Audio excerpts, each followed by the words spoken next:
Welcome. This is Radio Pras.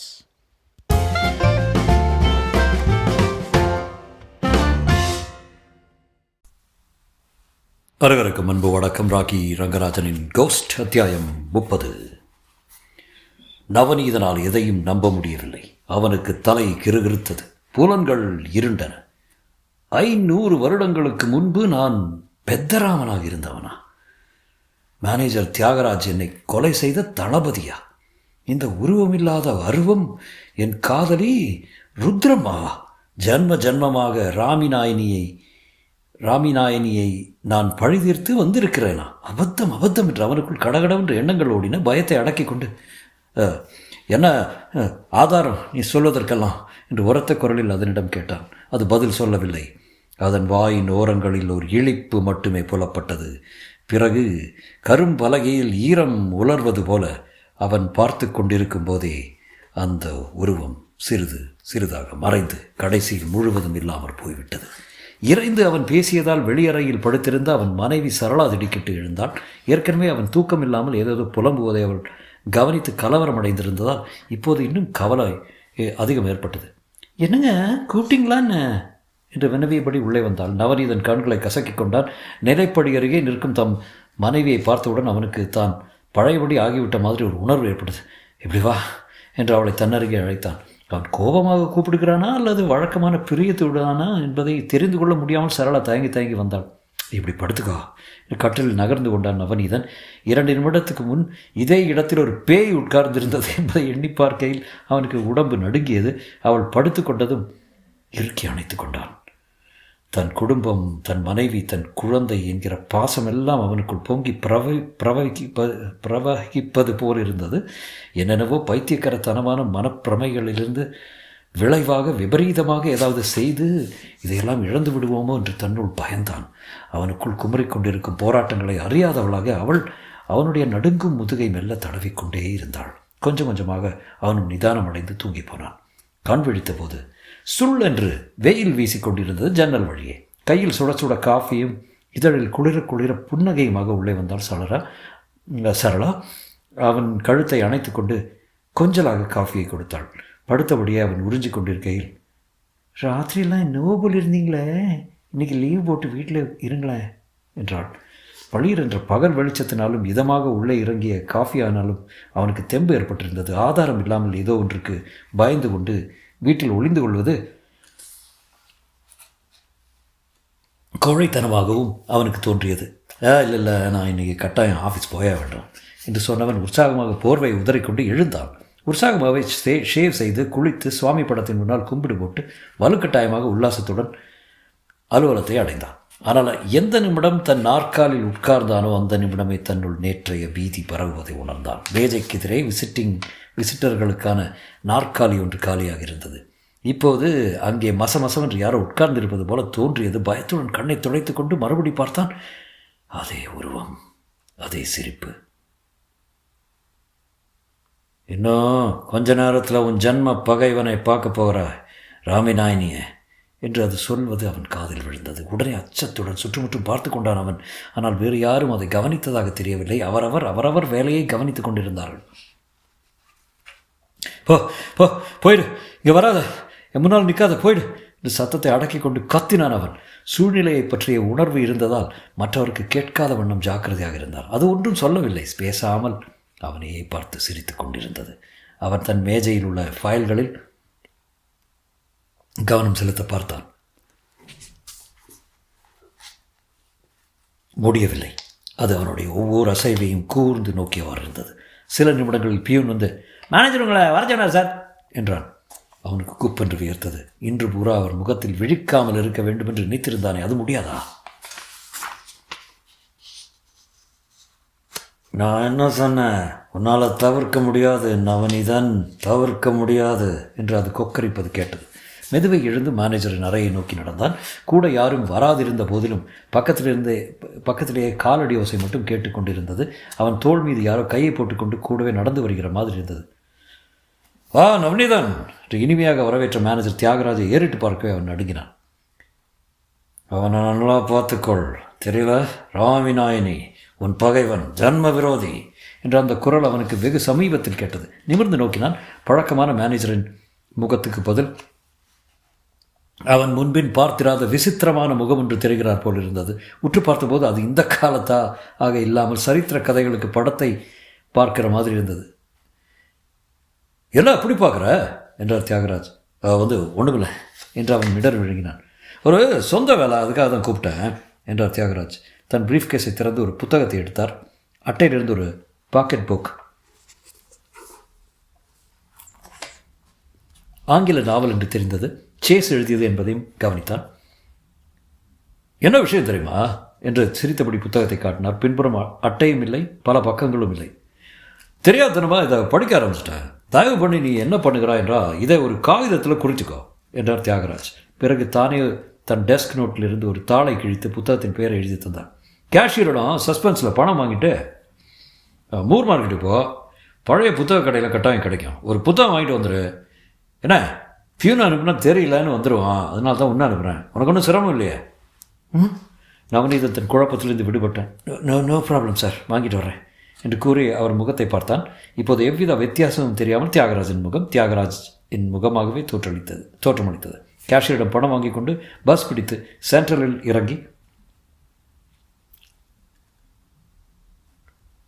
Moore மார்க்கெட்டை நோக்கி நடந்தான். அப்போது தான் ஞாபகம் வந்தது.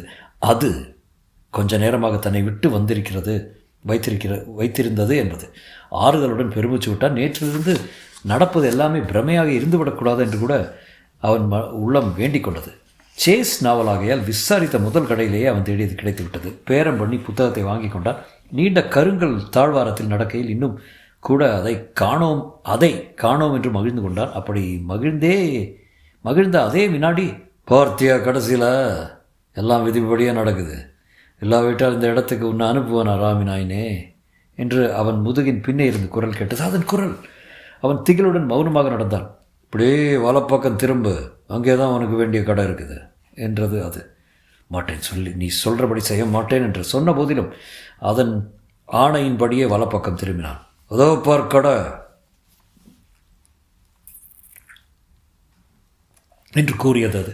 அவன் அந்த கடையின் முன்னே போய் நின்றான். கத்தி, அருவாள், உளி, சுத்தி, கத்திரிக்கோள் முதலிய ஆயுதங்கள் விற்கப்படுகிற கதை. வாங்க சார், என்ன வேணும் என்றார் கடைக்காரர். நல்ல கூரான ஒரு பெரிய கத்தி என்று நவநீதன் தன்னையும் அறியாமல் சொன்னான். இது போதுமா இல்லை இது தேவையா என்று கடைக்காரர் பல வகை கத்திகளை எடுத்து பரப்பினார். பேண்ட் பாக்கெட்டுக்குள் வைத்துக்கொள்ளக்கூடியதாக எடு என்று அது சொல்லியது. நல்லா கூராக இருக்க வேண்டும், பார்த்துடு. அவன் ஒரு நல்ல கத்தியை வாங்கி கொண்டான். அழகிய கருப்பு பிடி போட்ட உறுதியான கத்தி. பணம் கொடுத்து விட்டு வெளியே வந்தான். பேண்ட் பாக்கெட்டுக்குள் விரைத்து கொண்டு நின்றது கத்தி. அவ்வளோதான், இனிமேல் தனிமையான ஒரு சந்தர்ப்பம் கிடைக்க வேண்டும், பிறகு ஒரே குத்து என்று சிரித்தது அது.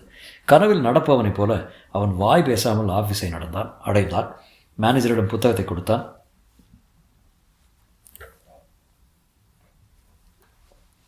ரொம்ப தேங்க்ஸ், இன்னைக்கு ராத்திரி இதை படித்து முடிச்சுட்டு நல்லா தூங்குவேன் என்றார் தியாகராஜ். அவன் திரும்பினான். பாய் இந்தா என்று அவனை கூப்பிட்டார் அவர். அவன் அவர் கையில் இருப்பதை பார்த்து திடுக்கிட்டான். சிவப்பு ரோஜா. பேங்க் ஜெகநாதன் வந்திருந்தார். அவர் வீட்டு தோட்டத்தில் நிறைய பூத்துருந்துடும். எனக்கு ரோஜான்னா ரொம்ப பிடிக்கும் என்று தெரிஞ்சு ஒரு கூட அனுப்பினார். 2 வச்சுக்கிட்டு மற்றதை இப்போ தான் வீட்டுக்கு அனுப்பினேன். அவர் நீட்டிய ரோஜா மலரை எந்திரம் போல பெற்றுக்கொண்டான். தன் இருக்கையை நோக்கி நடந்தான். ரோஜா பார்த்தையா என்றது அது. ஏன் அவன் உனக்கு ரோஜா கொடுக்க வேண்டும், புரிகிறதா? பழைய கதை, உனக்கு எனக்கும் காதல் உதித்த கதை. அது உனக்கு ஞாபகம் வர வேண்டும் என்று விதி விளையாடுகிறது. அவன் மௌனமாக தன் மேஜடியில் உட்கார்ந்தான். வாடிக்கையான வேலை எதுவும் கவனிக்க முடியவில்லை. பேண்ட் பாக்கெட்டில் உறுத்திய கத்தி அவனை திரும்ப திரும்ப ஒரே நினைவு சூழல வைத்தது. மேஜை மீது இருந்த அந்த சிவப்பு ரோஜா நேற்று இரவு கேட்ட கதைகளை எல்லாம் கவனப்படுத்தியது. வெறியுடன் எல்லாவற்றையும் தூக்கி எறிந்துவிட்டு எங்காவது ஓடி போய்விட வேண்டும் போல அவன் மனம் பரபரத்தது. சாயந்தரம் வரை பல்லை கடித்து கொண்டு பொழுதை ஓட்டினான். இந்த மனநிலையுடன் வீட்டுக்கு போனால் சரளாவை மறுபடி பயமுறுத்துவதாக இருக்கும் என்று எண்ணினான். ஆகவே வேறெங்காவது போகலாம் என நினைத்தான். ஆட்டோ பிடித்து மவுண்ட் ரோடுக்கு போனான். ஒரு தியேட்டரின் வாசலில் நின்றான். ஏதோ நகைச்சுவை படம் நடந்து கொண்டிருக்கிறது என்று பேனர்களில் இருந்து கண்டுகொண்டான். உள்ளே நுழைந்தபோது படம் ஆரம்பித்து சில நிமிடங்கள் ஆயிருந்தன. கூட்டமே இல்லை. தனியானது ஒரு சீட்டில் போய் உட்கார்ந்து கொண்டான். பிறகுதான் தன் முட்டாள்தனத்தை நொந்து கொண்டான். காலியாக இருந்த அடுத்த நாற்காலில் யாரோ வந்து உட்காருவது போல இருந்தது. யாரோ அல்ல, அதுதான் என்று அவனுக்கு உறுதியாக புலப்பட்டது. பேண்ட்டில் கத்தி பத்திரமா இருக்கிறது இல்லையா என்று கேட்டது. அது தொட்டு பார்த்து கொண்டான். கத்தி இருந்தது. அதை ஆஃபீஸிலே வைத்துவிட்டு வராமல் போனோமே என்று வருந்தினான். ஆனால் தான் விரும்பியிருந்தாலும் அதை எரிந்திருக்க முடியாது என்று புலப்பட்டது. வெல்ல முடியாத விதி ஒன்று தன்னை ஆட்டி அலைக்கிழக்கிறது என்பதை எண்ணிய போது அவனுக்கு சோர்வு ஏற்பட்டது. இனி அதன் வழியே நம்மை விட்டுவிட வேண்டியதுதான் என்று தற்கொலையான மனோபாவம் உண்டாயிற்று. அதன் பிறகு அவனால் படம் பார்க்க முடியவில்லை. அரை தூக்கமாக நேரத்தை ஓட்டினான். படம் விட்டது. வெளியே வந்தான். குறுக்கு தெருக்கள் வழியாக மனம் போனபடி நடந்தான். எங்கே போகிறோம் என்பது அவனுக்கே தெரியவில்லை. முந்தின நாள் மழை காரணமாக தெரு விளக்குகள் பழுதுபட்டு இருந்தன. சாலையில் நடமாட்டத்தை காணும். இருட்டு போர்த்தி இருந்த வீடுகளை. ஒரு காரின் ஹெட்லைட் வெளிச்சம் அவன் முன்னே பரவியது. பின்னால் வந்து கொண்டிருக்கும் அந்த வண்டிக்காக அவன் சாலையோரம் ஒதுங்கினான். ஆனால் கார் அவனை தாண்டி செல்லாமல் அவனை ஒட்டி நின்றது.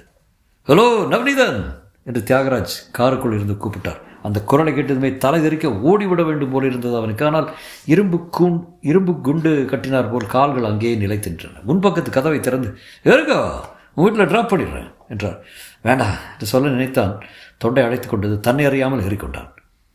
என்ன பிக்சருக்கு போயிட்டு வர்றியா? என்ன படம் என்றார் தியாகராஜ். அவன் ஏதோ பதிலுக்கு முணுமுணுத்தான். உடம்பு சரியில்லையா அவனுக்கு?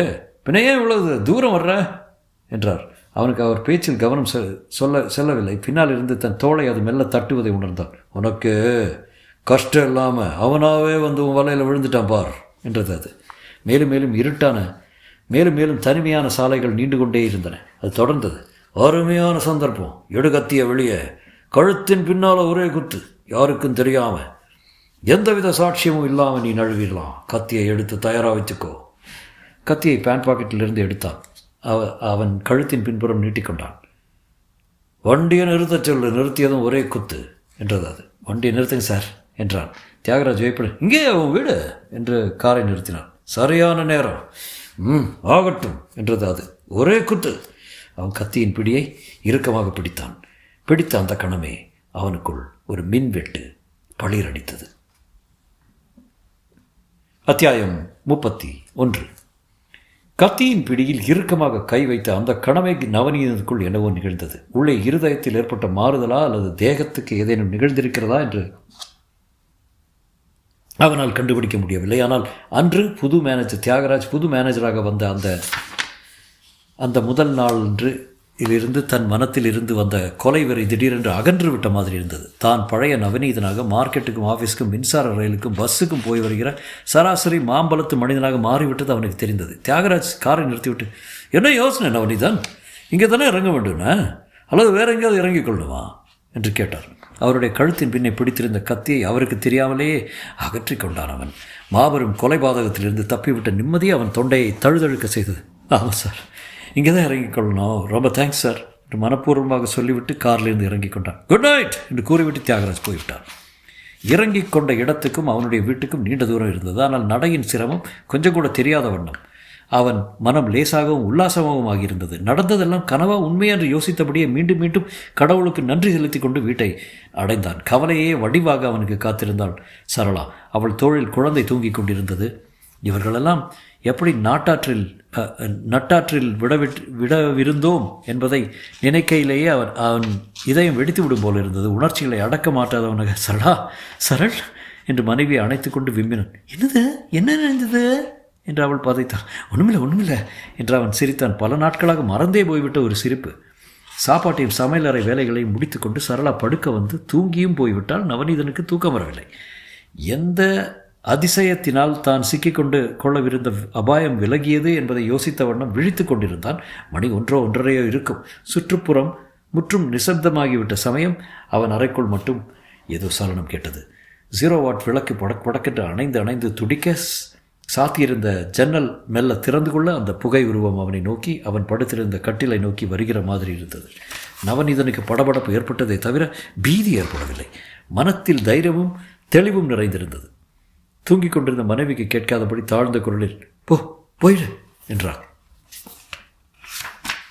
அது போகவில்லை. இன்னும் நெருங்கி வந்து கட்டிலின் முனையில் உட்கார்ந்து கொண்டது. அவன் பல்லை கடித்து கொண்டு கடகடவென்று அதனுடன் பேசினான். இதை பாரு, என்னை கொலைகாரனாக்கு நீயே செய்யும் முயற்சிக்கு நான் ஒரு நாளும் இடம் கொடுக்க போகிறதில்லை. 500 வருடத்துக்கு முன்னால் எனக்கும் தளபதி ராமிநாயனுக்கும் கொடும்பகை இருந்தது உண்மையாக இருக்கலாம். அதற்கு பின் பல ஜென்மங்களில் நான் அவனை பழி வாங்கியும் வந்திருக்கலாம். ஆனால் அப்போதெல்லாம் நான் முரடனாக, படிப்பற்ற பாமரனாக, பண்பாடு தெரியாத அறிவாளியாக, நாயாக, பூனையாக, ஓநாயாக, பன்றியாக கூட ஜென்மம் எடுத்திருக்கக்கூடும். அப்போதெல்லாம் நான் கொலைகாரனாக, பழிவாங்குவனாக இருந்திருக்கக்கூடும். இந்த பிறவியில் நான் அப்படி இல்லை. எனக்கு படிப்பும் பகுத்தறிவும் இருக்குது. குடும்பத்து கடமைகளை நிறைவேற்ற வேண்டிய கடமை உணர்வு இருக்கிறது. மனித நாகரிகங்களை மதிக்கும் பண்பு இருக்கிறது. இந்த ஜென்மத்தில் நான் காரணம் இல்லாமல் ஒரு கொலை செய்ய மாட்டேன், மாட்டவே மாட்டேன். உன் எண்ணம் பறிக்காது, போயிடு, போ போ போ. ஆனால் அவன் சொல்வதை அது காதில் போட்டுக்கொண்ட மாதிரி தெரியவில்லை. விகாரமானதோர் இழிப்பு அதன் முகமெங்கும் முளைத்திருந்தது. சிறிது சிறிதாக அவனை நோக்கி முன்னேறுகிற மாதிரி இருந்தது. அவனுக்கு சட்டென்று ஞாபகம் வந்தது. அந்த கத்தி, அதை கையில் பிடித்துக்கொள் என்று ஏதோ ஒரு உள்ளுணர்வு அவனுக்குள் குரல் கொடுத்தது. பக்கத்து கப்போர்டில் மறைத்து வைத்திருந்த அதை எடுத்தான். உறுதியாக கையில் பற்றினான். அந்த கணமே தடதடவென்று இடி போல ஒரு பெரும் சத்தம் கேட்டது. மேஜையும் நாற்காலியும் ஆங்காரமாக தள்ளப்பட்டன. தலைக்கு மேலே மின்சார விசிறி ராட்சச வேகத்தில் சுழன்றது. 0 வாட் பல்பு கண்ணை கூச வைக்கும் 1000 வாட்டாக பளிரடித்தது. ஜன்னல் கதவுகள் மடையர் மடையரென்று சாத்தி கொண்ட வேகத்தில் கண்ணாடிகள் நொறுங்கி சிதறின. அந்த அமர்க்களத்தில் பதறி எழுந்த சரளாவும் குழந்தையும் பயந்து போய் ஓன்று அலறினர். படுத்திருந்த கட்டில் அலை போல மேலும் கீழுமாக ஆடியது. எல்லாம் ஒரே ஒரு நிமிடம்தான். ஜன்னல் கதவு கடைசி முறையாக ஒரு மடையலுடன் திறந்து மூடிக்கொண்ட போது அது வெளியே பாய்ந்து ஓடுவதை கண்டான் அவன். இனி அது வரவே வராது என்று உணர்ந்த அதே வினாடி வெள்ளமாய் வியர்வை பெருகியது அவன் மேனியெங்கும். அறையின் பயங்கர அலங்கலகத்தையும் அவன் கையில் கத்தியையும் பார்த்து சரளாவுக்கு தலை சுற்றி மயக்கம் வந்தது. ஐயோ, என்னங்க இது என்று அவன் மணிக்கட்டை பற்றினாள். அவன் கையில் இருந்த கத்தி படுக்கை மீது விழுந்தது. அப்போதுதான் அவன் கவனித்தான். அதன் கருப்பு பிடியில் வெள்ளை எழுத்தில் கத்தியை தயாரித்த கம்பெனியின் பெயர் இருந்தது, வேல்முருகன் அண்ட் கோ என்று. அது மட்டுமல்ல, எழுத்துக்கு பக்கத்தில் ஒரு வேலின் கூறிய முனையும் சின்னஞ்சிறு சித்திரமாக இருந்தது. அவருக்கு நெட்டு விரித்தது. இப்படியும் ஒரு தெய்வச் செயலா? தாயத்து போல இந்த கையில் வைத்திருந்த போது எப்படிப்பட்ட அபாயங்கள் எத்தனை வேகமாக மறைந்தன. கவிழ்ந்திருந்த மேஜை நாற்காலிகளை நிமிர்த்தி அறையை சுத்தம் செய்தபடியே சிரித்து கொண்டு நடந்ததெல்லாம் மனைவிக்கு விளக்கலானான். மறுநாள் அலுவலகத்துக்கு போனபோது அவனுக்கு இன்னொரு ஆச்சரியமும் காத்திருந்தது. மேனேஜர் தியாகராஜ் அவனை கூப்பிட்டு அனுப்பினார். உனக்கு ஒரு வருத்தமான செய்தி நவநீதன், என்னை அகமதாபாத் தலைமை அலுவலகத்துக்கு மாற்றியிருக்காங்க. நாளையே நான் புறப்படுறேன் என்று தெரிவித்தார். ஒரு நல்ல மனிதரை பிரிகிறோமே என்ற வருத்தம் ஏற்பட்ட போதிலும் இனி அந்த ஜன்மாந்திர பகைமை பற்றி கணம் கூட நினைக்க இடமில்லாத வண்ணம் கடவுள் செயல் இருக்கிறது என்பதை அவன் புரிந்து கொண்டான். அடுத்த நாள் தியாகராஜ் விடைபெற்று சென்றார். நவநீதனின் வாழ்க்கையில் இருந்தே. நரீஷ் சொல்லி முடித்த போது சூரியன் உச்சிக்கு வந்துவிட்டான். மந்திரமும் பூஜையும் தூப தீபமும் நிறைந்த தூய்மையான சூழ்நிலையில் ஆஞ்சநேயருக்கும் ராகவேந்திர சுவாமிகளுக்கும் இடையிருந்த அகலமான மேடையில் நாங்கள் சப்படமிட்டு உட்கார்ந்து கொண்டோம். ராஜா, நான் சொல்கிற ஸ்லோகத்தை திருப்பி மெதுவாகவே சொல்ல என்றான் நரீஷ். சொல்கிறேன் என்றேன். அவன் மெல்ல, பூஜ்யாய ராகவேந்திராய சத்யதர்ம ரதாயச பஜதாம் கல்ப விருட்சாய நமதாம் காமதேனவே என்று பிரசித்தமான ஸ்லோகத்தை சொல்ல நான் திருப்பி சொன்னேன். கண்ணை மூடிக்கொண்டே மனசுக்குள்ள சுவாமிகளை நியாயனித்து உன் கஷ்டத்தை அவரிடம் சொல்லு என்றார் நரீஷ். நான் என் கண்களை மூடிக்கொண்டேன். ஆனால் மனமலை பாய்ந்தது. விட்டு விட்டு வந்த ஊரும் குடும்பமும் என் பிள்ளையும் பிரச்சனையும் மோதிக்கொண்டு கொந்தளித்தன. 10 நிமிடம் அங்கே உட்கார்ந்திருந்தோம். என் மனதில் ஓரளவு அமைதி ஏற்பட்டிருந்தது. போலாம் வா என்று என்னை போஜன சாலைக்கு அழைத்துச் சென்றான். விரதம் இருப்பவர்கள் அணி அணியாக ஈரவேட்டியுடன் கோவிலை பிரதர்ஷனம் செய்து கொண்டிருந்தார்கள். அவ்வளவாக வெளிச்சமில்லாத நீண்ட கூடத்தில் 4 வரிசையாக ஜனங்கள் உட்கார்ந்திருந்தார்கள். வாழை இலை போடப்பட்டிருந்தது. உட்கார்ந்தோம். சுட சுட சாதமும் பருப்பு சாம்பாரும் பரிமாறப்பட்டன. போதும் போதும் என்கிற மட்டும் அன்னதானம் செய்தார்கள். ஒரு பெரியவர் வாயிலருகே நின்று சிறிய தோத்திரம் ஒன்று சொன்னார். கோவிந்தா கோவிந்தா என்ற கோஷத்துக்கு பிறகு எல்லோரும் சாப்பிட ஆரம்பித்தோம். வெளியே வந்தபோது அடுத்தடுத்த பந்திக்கான ஏற்பாடுகள் நடந்து கொண்டிருப்பதை கண்டேன். ராஜா, நல்லா வெட்டிக்கிட்டியா? இனிமேல் போகலாம்ல என்றான் நரீஷ். போகலாம் என்றேன். ஊருக்கு போவதை பற்றி நினைக்கும் போது மனத்தில் அலை அலையாக கவலைகளும் அச்சங்களும் உதித்தன. நரீஷ் மறுபடி பிருந்தாவனத்துக்கு சென்று சுவாமிகளுக்கு நைவேத்தியம் செய்த கல்கண்டும் உலர்ந்த பேரீச்சம்பழமும் வாங்கி வந்தான். பைக்குள் பத்திரப்படுத்தி கொண்டேன். பஸ் ஸ்டாண்டை அடைந்தோம். காலையில் பார்த்தது போலவே இப்போதும் கூட்டம் நெருக்கி அடித்தது. ஆனால் நரீஷ் பலசாலி, முரடன் கூட என்று புரிந்து கொண்டேன்.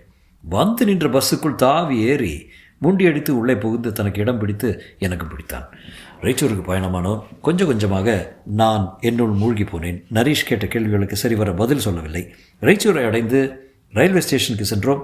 அவன் பம்பாய்க்கும் நான் சென்னைக்கும் பிரிந்து செல்வதாக இருந்தது. எனக்கு இதயம் ஒரு சுமையாக கனத்தது. நரேஷ், எனக்காக ஒரு உபகாரம் செய்வியா? என்ன சொல்லு என்றான். என்னோட சென்னைக்கு வா, என் வீட்டுக்கு வா, 2 நாள் இருந்துட்டு பிறகு பம்பாய்க்கு போகலாமே என்றேன். அவன் என் முகத்தை கூர்ந்து பார்த்தான். அதில் தெரிந்த கவலைகளும் பீதிகளும் அவனை கலக்கியிருக்க வேண்டும். என்ன ராஜா, ஏன் திடீர்னு என்னமோ போலேட்ட? எதுக்காக என்ன கூப்பிட்ற என்றான். நரேஷ், என் கஷ்டத்தை ராகவேந்திர சுவாமியோட தவிர மற்றவரிடம் சொல்லக்கூடாதுன்னு ஆரம்பித்ததிலிருந்து தடுத்து வர்ற. இப்போது அதை அவரிடம் சொல்லி ஆயிடுச்சு. இனி உன்னிடம் சொல்லலாம் இல்லையா என்றேன். வேண்டாம்னே பார்த்தேன். சரி சொல்லு என்றான் நரேஷ். ஆனால் நான் எதுக்கு உன்னோட வரணுங்கிற? நீ பக்கத்தில் இருந்தால் எனக்கு தெம்பாக இருக்கும். ப்ளீஸ் மறுக்காம வா என்றேன். சம்மதித்தான். நரேஷ் ஒரு ரயில்வே உத்தியோகஸ்தன் ஆகையால் சுலபமாக எங்கள் 2 பேருக்கும் மெயிலில் இடம் பிடித்து விட்டான். நானும் அவனும் எதிரெதிர் பர்த்தில் படுத்து கொண்டிருந்தோம். நரேஷ், நீ நானோ பால்ய சிநேகிதர்கள்னு பேரை தவிர என் குடும்பத்தை பற்றி உனக்கு தெரியாது இல்லையா என்றேன். ஆம் என்று ஒப்புக்கொண்டான். சொல்கிறேன் கேள் என்றேன். என் சொந்த கஷ்டம். எனக்கு கல்யாணமாகி ஒரு 5 வருடங்கள் வர குழந்தைகள் இல்லை. ஊரில் உள்ள தெய்வங்களை எல்லாம் வேண்டிக் கொண்டு, சென்னையில் உள்ள டாக்டர்களை எல்லாம் கேட்டுக்கொண்டு ஒரு பிள்ளைக்காக தவம் இருந்தோம். கடைசியில் ஒரு குழந்தை பிறந்தது. 1 இல்லை 2, ஆமாம் 5 நிமிட வித்தியாசத்தில் ஒன்றன் பின் ஒன்றாக இரட்டை குழந்தைகளை பெற்றெடுத்தால் என் மனைவி ஜெகதா. 2 ஆண் குழந்தைகள். ஒருவனுக்கு ராமுன்னு மற்றவனுக்கு சீனுன்னு பேர் வச்சோம். அச்சாக ஒரே மாதிரி இருந்த இருவரையும் எங்களாலேயே கூட சில சமயம் அடையாளம் கண்டுபிடிக்க முடியாது. இருவரும் தங்கமான பையங்க. ஒருவன் மீது மற்றவனுக்கு உயிர். இருவரும் படிப்பில் சுட்டி 2 பேரும் ஒரே மார்க்கே வாங்குவாங்க. ஒன்றாகவே படித்து, ஒன்றாகவே ஹைஸ்கூல் முடித்து, ஒன்றாகவே கல்லூரியில் சேர்ந்தாங்க. 2 பேரும் பிஎஸ்சி கெமிஸ்ட்ரி மெயின். ஒருவருக்கு ஒருவர் மிக உதவியாக அனுசரணையாக பாடம் படிப்பார்கள். 2 பேரும் ஒருவரை ஒருவர் விட்டு பிரியாமல் இருந்ததால் கல்லூரியில் எல்லோரும் டெல்லிக்கு உல்லாச பயணம் புறப்பட்ட போது இவர்களும் சேர்ந்தே போனாங்க. நான் கூட யாராவது ஒருத்தர் இருங்களேன் என்று சொல்லி பார்த்தேன், கேட்கவில்லை. திரும்பி வருகையில் தான் போன மாதம் நேர்ந்த அந்த பயங்கர ரயில் விபத்தில் அவர்கள் சிக்கினார்கள். அவர்கள் பிரயாணம் செய்த எக்ஸ்பிரஸின் 7வது பெட்டி சுக்குநூறாக நசுங்கியது. ராமு 5 நிமிடம் உயிரோடு இருந்துவிட்டு இறந்து விட்டான். அந்த 5 நிமிடம், சீனா நீ இதோ இந்த இடுக்கு வழியாக தப்பிட என்று திக்கி சினறி சொல்லி தன் சகோதரனுக்காக ஒரு ஜன்னலை திறந்து கொடுத்து அந்த பிரயத்தனத்தினாலேயே உயிரை தியாகம் செய்து விட்டான். நானும் ஜெகதாவும் அழுது துடித்த கதையெல்லாம் உனக்கு இப்போது தேவையில்லை. சீனு பலமான காயங்களோடு உயிர் பிழைத்து வந்திருக்கிறான். அவனுடைய வலது கை முற்றிலும் நசுங்கிவிட்டது. டாக்டர்கள் அதை ஆம்பியூட்டேட் பண்ணுவதா வேண்டாமா என்பதை 1 வாரத்தில் முடிவு செய்வோம் என்று சொல்லியிருந்தார்கள். எனக்கு தாழவில்லை. இங்கே மந்திராலயத்துக்கு புறப்பட்டு விட்டேன். ஜெகதா என்னை விட தைரியசாலி, எந்த துன்பத்தையும் தாங்கிக் கொள்ளக்கூடியவ. நீங்கள் போயிட்டு வாருங்க, அதுக்குள்ளே இங்கே தெய்வ சித்தம் எப்படி இருக்கோ அப்படி ஆகட்டும் என்றான். நரேஷ், ஒவ்வொரு வினாடியும் நான் துடித்து கொண்டிருப்பது ஏனென்னு உனக்கு விளங்குதா? நான் சொல்லி முடித்ததும் நரேஷ் எதிர்பார்த்தில் இருந்தபடியே தன் கைகளை ஆறுதலாக தட்டி கொடுத்தான். கவலைப்படாத, எல்லாம் நல்லபடியாக நடக்கும் என்று தேர்தல் சொன்னான். சென்ட்ரலில் மறுநாள் காலை இறங்கியதும் நேரே வீட்டுக்கு போகாமல் ஆஸ்பத்திரிக்கு தான் சென்றோம். சீனு இருந்த வார்டுக்கு ஓட்டமும் நடையுமாக பறந்தேன். சீனுவுக்கு கை இருக்குமா அல்லது வெட்டியிருப்பார்களா? என் மனம் துடித்தது. தொடரும்.